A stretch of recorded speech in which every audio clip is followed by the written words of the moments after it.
So the Nintendo Switch 2 has been released. It's just about a couple weeks old, right? We saw this story passed our way by a viewer, Normal Man, yesterday, as this is kind of interesting. Thanks to tomshardware.com for this story. It says after just 12 days, Nintendo is already nuking Switch 2 console accounts for players caught using MIG Flash. Popular cartridge allows Switch 1 games on the new console, but users say they're only using their own ROMs. So, do you know what the MIG Flash account is? Do you know what this is, Cecil? I don't, but I can assume because I've got a modded Nintendo 3DS and a modded SNES Classic and all that. So yeah, I'm guessing it's just a site that has like the flash ROM that you can use to put on your system to allow it to do homebrews and whatnot. Yes, it allows a little more, I guess, as they would say, customization to your Switch right here. Blabs, I'm going to have you read this here because it's a lot of words and I struggle with reading. So fire away right here. All right. Various users reports suggest that Nintendo is actively issuing bans to Switch 2 consoles that have been used with the MIG Switch, now MIG Flash cart. Several affected users have reached out on X, formerly Twitter, and Reddit, sharing accounts of their consoles being banned from using Nintendo's online services after using the device. Despite earlier reports suggesting otherwise, MIG Flash, formerly MIG Switch, showcased Nintendo Switch 1 ROMs running on Switch 2 hardware. This functionality is believed to be achieved through a recent firmware update which mitigated or bypassed whatever new security checks Nintendo introduced with its latest console. The MIG or MIG Switch is a specialized reprogrammable cartridge that's designed to mimic a real Nintendo Switch cartridge, but allows you to store your own game ROMs or backups on its micro SD card. This essentially enables you to hold multiple game copies on a single cartridge, letting you conveniently switch between them with the help of a button. Okay, so what does it look like when somebody gets banned? This is courtesy of Switch Tools, also an automated account. It says, my Switch 2 test has been banned after using the MIG Switch with perfectly legal dumps of my own cartridges. So it would seem that Nintendo can detect something. Similar reports on Reddit are starting to come in. I strongly suggest that you do not use the MIG Switch. It was already very risky to use, but it is even more so on the Switch 2. And you can see here, the use of online services on this console is currently restricted by Nintendo here. The error code 21244508 right there. I think this error code will probably go down in infamy for a lot of modders over on the Switch. Now, there's a lot of talk like the next day, I think it was 24 hours, where people were talking about how they were able to hack the Switch 2.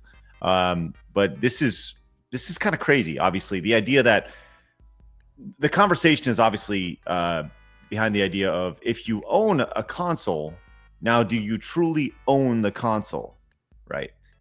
Because you still have to play under Nintendo's terms of services. And if you recall, there was a lot of talk about how Nintendo had kind of like, future-proofed the idea that there was no way you're going to bypass the Switch 2's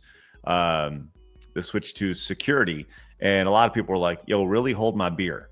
But it appears to be that that's the case right here. So, Cecil, what are your thoughts on this? I think I'm kind of I'm kind of in the middle, because I think that if Nintendo bans them from using their online service, I understand that, because that is where things can get dangerous, where if somebody can get in and use their online service, they can somehow manipulate it and screw it up for everybody else, steal people's information and whatnot, or make it so that when they're playing online, they have cheats enabled so they can screw over other people's experiences. So I think banning them from online, I understand Nintendo's perspective of it.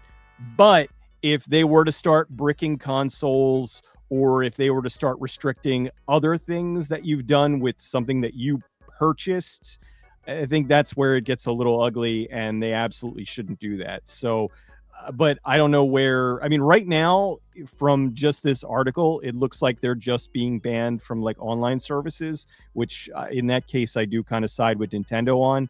But as far as being able to mod something that you physically own and doing whatever you want with it, I think that absolutely is that person who owns it. That is their prerogative. They can do, if they want to be like that guy from a few weeks ago, if they want to take it out and smash it over their knee, it's stupid, but they bought it and that's legally their right to do.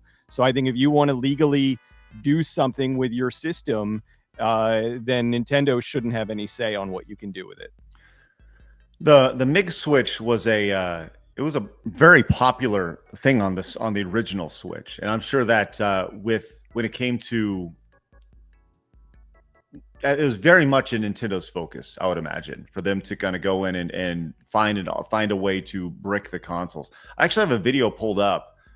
It's about 13 minutes long, but this guy from the Scattered Brain YouTube channel, which I encourage you guys to go check out. Let's go and see what he's saying here in the middle here. He's got a camera pulled up. And let's just kind of watch this in about a time and a half, just to kind of see what exactly he's doing over here, and kind of what happens when you get banned on your Switch 2. Cart or something like that, because then we can try to play online. So let's do that. Mario Kart 8. Let's close this. Let's load. Let's load the game. All right, game's been loaded. Sure, there's no mix switching here. Nope, no cartridge, so we should be good. I guess we have to download the update. I don't think we have a choice. If we ever want to go back online, we gotta do the updates. So, got 1 minute for this update. Yeah, again, I haven't really tried a whole lot of anything. The only other thing I did on my Switch 2 is I did take out the micro SD card. I thought maybe I could like back up my saves or something like that, but looks like no luck. So it sounds like they just remove all online functionality when it gets bricked, right?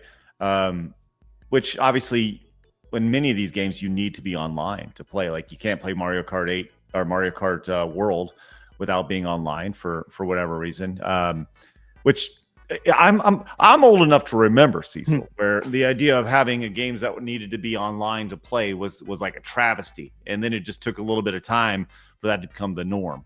But that's where we're at now, where you can't play games that you quote unquote own if you're not online, and you can't play your Switch that you own if you don't follow the exact rules that Nintendo's laid out. So they're getting really, I mean, I saw the video from the other day where the girl was talking about how Nintendo doesn't have the same spark anymore. And really they're just being more and more draconian, and it's frustrating because they're now the fastest selling console in history. They went out and they have, the games are now $80 a pop. They're obviously making more money hand over fist. And I'm not saying that they shouldn't defend their property, but they should defend it the right way and remain like there's a way to do this and still be consumer friendly. I see some people in chat saying they can play Mario Kart World not online. Let's go and see. I skipped ahead a little bit here. It's about 10 minutes into the video. Let's just kind of see what's going on here. Account or anything like that. So I will connect to the internet.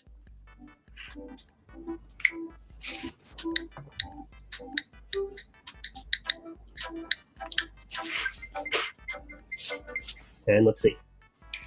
What happy music for such a sad occasion. Let's get right to it. Let's eShop. Please sign into your Nintendo account. There we go. I can't even sign into a different Nintendo account. We are entirely bricked, a permanent brick. There is nothing you can do with this Switch 2 on the internet. That is now confirmed. So I could have actually played like Mario Kart World or something totally offline, but now that I've restored the Switch, disconnected it from everything, there's nothing I can do. So yeah, we got a brick. Yeah, that's really it. I think that this pretty much confirms kind of the worst fears of everybody using Big Switch is, yeah, stay away from it. It's dangerous now. It seemed like it was pretty safe, and everything that we heard about it was that there's nothing that Nintendo could have done to detect that this is not an official Switch cartridge. It should have been mimicking the exact, folder structures and everything that would, tell a Switch that it's a real cart. But Nintendo obviously got their hands on a Big Switch, figured out some identifying features of it, and they know now. So hopefully if you are planning on doing this, you now know not to. I got nothing else to say. Well, there you go. You can check out the Scattered Brain YouTube channel down here. So go check that out. Wow, that's really interesting. The fact that Nintendo has gone that far, and I've said this a million times on the show. The same reasons why you love Nintendo, right, are the same reasons why you hate Nintendo. They're so fiercely protective of their IPs, and now they're consoles. Could you imagine if this would have happened, on the N64 or the Wii or the Wii U, or the Switch? How drastic Nintendo could have been if they knew. I mean, there's always been piracy protection, going all the way back to the original NES. Remember, they had the Nintendo seal of quality, and you could only release certain number of games as a publisher for Nintendo, which is why Konami created separate companies like Ultra. This is back on the original Nintendo Entertainment System. So yeah, I mean, there's always been these rules and regulations that the developers have had to play around. Now those rules and regulations are being passed on to the customer, which is crazy to see, man. Crazy to see.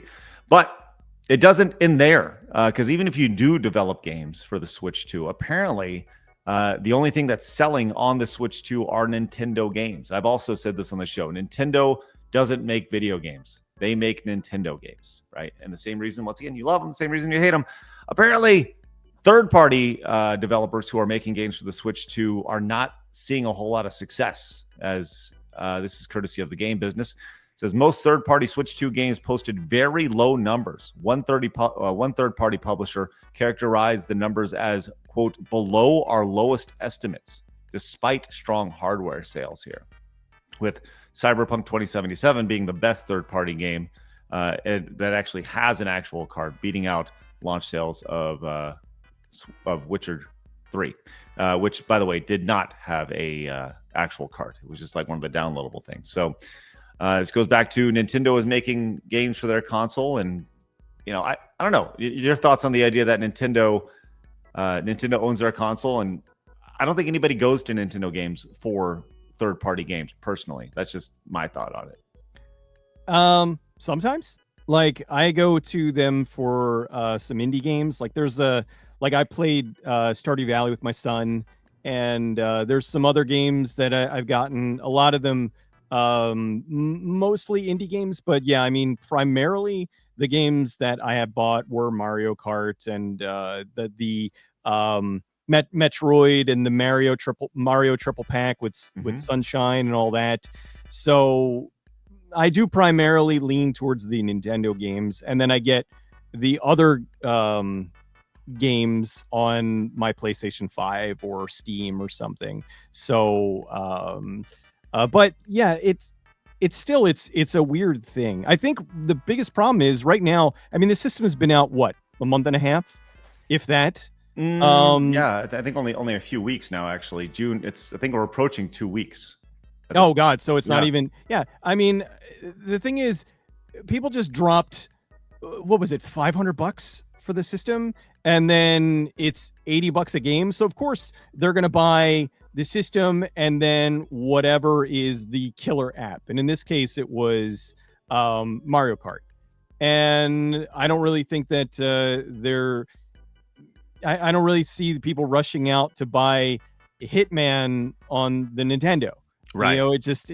It not knocking Hitman. Hitman's a fine series. They're in their like bazillionth entry, but I don't think people are really going to be in a hurry to drop $80 to play that on their brand new system when they probably already have previous incarnations on other systems. So it's of course they're going to. I mean, games are usually slow when a new system comes out. Yeah. Well, Vera says Bonanza should have been a launch. Vera, good to see you. Yeah, Bonanza should have been a launch title, which that's coming out here in just a few weeks. The new Donkey Kong game. I think that was conveniently placed. I mean, the game is done; it's been done, but it was conveniently spaced out to continue to trickle games out, and they'll have another big announcement here. That's been long rumored that Nintendo has one more big announcement for the year. Probably a first party like sequel to Mario Odyssey or something like that, I would imagine, which will be another system seller. So crazy, man, crazy to say the least. And by the way, Weisbeck says so just so it's clear, only online games are banned. but you can still play physical games. Everyone stopped dooming. Okay, but here's the problem, Wisebacks, is that you can't play your games with your fake digital disc, right? Your whole code, the code thing, you can't play those games because you can't connect online, because you can't download them. So you have to have a physical copy of the game to play offline. So how many of those games for the Switch 2 actually have a physical cart? That's the issue. So not having online capability is a very important thing. Are you tired of all the nonsense? Yeah, you are. Hit the subscribe button right here and join us.